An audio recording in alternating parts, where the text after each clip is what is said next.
రాష్ట్రంలో పెట్టుబడులు పెట్టేందుకు మంచి ఆలోచనలతో వస్తే తగిన సహకారం అందించేందుకు ప్రభుత్వం సిద్ధంగా ఉందని ఏపీ సీఎం చంద్రబాబు అన్నారు.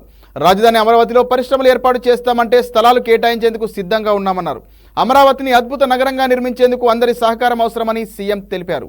రాష్ట్రాన్ని పునర్నిర్మించే క్రమంలో పారిశ్రామికవేత్తలకు మెరుగైన రాయితీలు కల్పిస్తామని సీఎం చంద్రబాబు నాయుడు భరోసా ఇచ్చారు.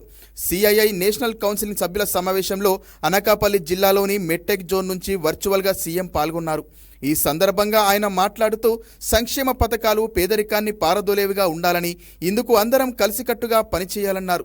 గతంలోని ఆర్థిక సంస్కరణల తర్వాత ఇప్పుడు P4 మోడల్ని తీసుకొస్తున్నామని, ఇందుకు సూక్ష్మ, మధ్య, దీర్ఘకాల ప్రణాళికలు అమలు చేస్తామని తెలిపారు.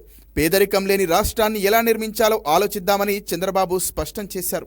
గతంలో సీఎంగా ఉన్నప్పుడు విద్యుత్ రంగంలో తీసుకొచ్చిన సంస్కరణలతో రాజకీయంగా నష్టం జరిగినా దేశానికి మంచి జరిగిందన్నారు.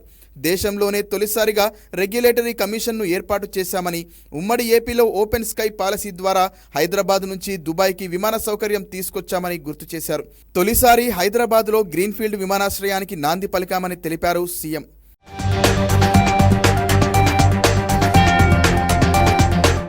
వ్యవసాయ రంగంపై ఆధారపడిన వారు చాలా ఇబ్బందులు ఎదుర్కొంటున్నారు. అధునాతన వ్యవసాయ పద్ధతులు, డ్రోన్ సాంకేతికత వారి దరి చేరలేదని, ప్రస్తుతం నా దృష్ట్యంతా వ్యవసాయ రంగం అభివృద్ధిపైనే ఉందని పేర్కొన్నారు. పెట్టుబడిదారులకు ఆసక్తి ఉంటే కలిసి పనిచేసేందుకు సిద్ధంగా ఉన్నామని చంద్రబాబు వివరించారు. నైపుణ్య గణన ద్వారా ప్రపంచవ్యాప్తంగా ఉన్న ఉపాధి అవకాశాలపై దృష్టి పెట్టి రాష్ట్రంలోని యువతకు అవసరమైన నైపుణ్యాలు అందించేందుకు సిద్ధంగా ఉన్నామని తెలిపారు.